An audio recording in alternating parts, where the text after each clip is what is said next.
Jabatan Imigresen Malaysia JIM mensasarkan kira-kira 250,000 pendatang asing tanpa izin parti akan dihantar pulang ke negara asal menerusi program rekalibrasi tenaga kerja dan program rekalibrasi pulang.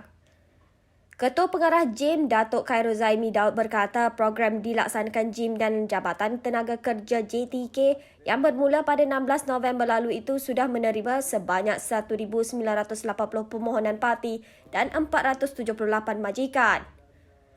Bagaimanapun katanya belum ada permohonan diluluskan setakat ini dan masih di peringkat penilaian, malah bermula kemarin majikan serta parti boleh membuat permohonan secara dalam talian melalui portal rasmi JIM.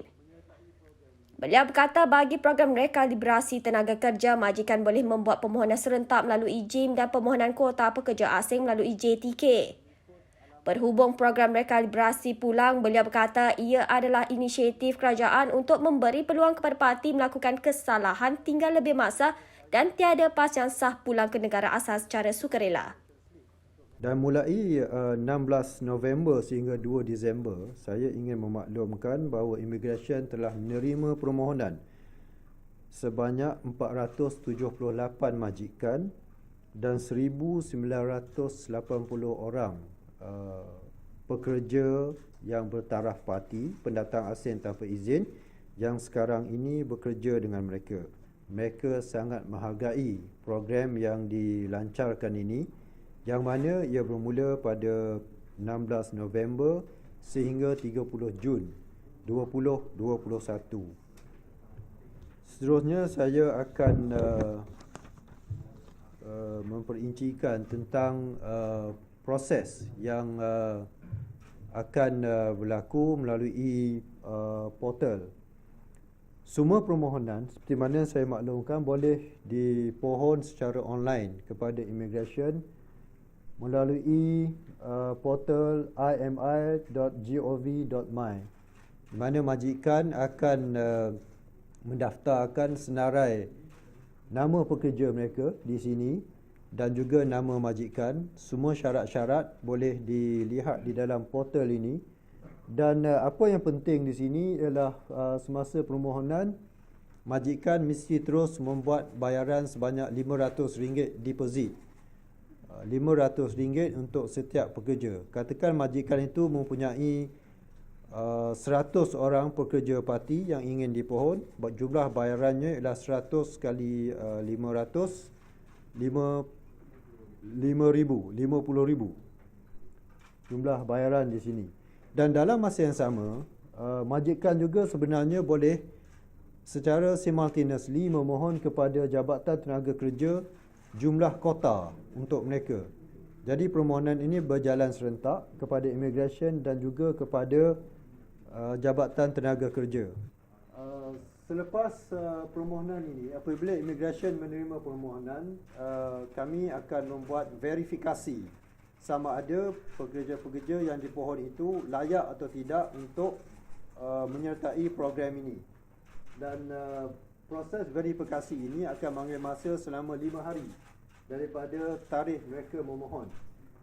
Sekiranya pekerja berkenaan layak untuk menyertai program ini, imigresen akan memanggil majikan dan juga pekerja untuk datang ke Jabatan Imigresen mengikut alamat di mana mereka berdaftar. Kalau di KL akan datang ke KL, kalau di Selangor akan pergi ke Imigresen Selangor.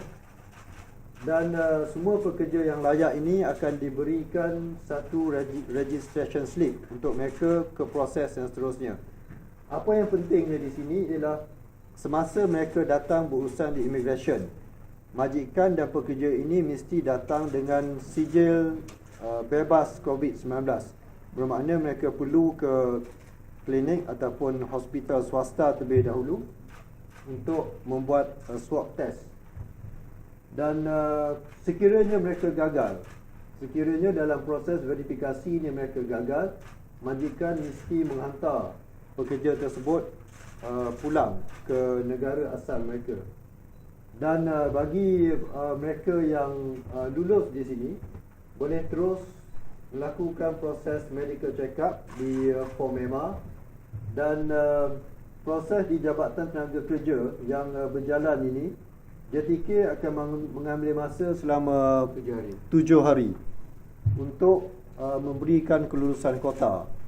Dengan kelulusan kota yang diperolehi dan dengan jumlah pekerja yang telah diluluskan di peringkat verifikasi, mereka akan meneruskan proses medical check-up di klinik-klinik Formema. Dan selepas mendapat kelulusan medical check-up, mereka akan sekali lagi datang ke immigration. Dan urusan di immigration ini juga dipohon melalui sistem STO online yang telah dibangunkan khusus untuk program ini dan membuat bayaran. Bayarannya terdiri daripada wang cagaran 500 dibayar di peringkat awal.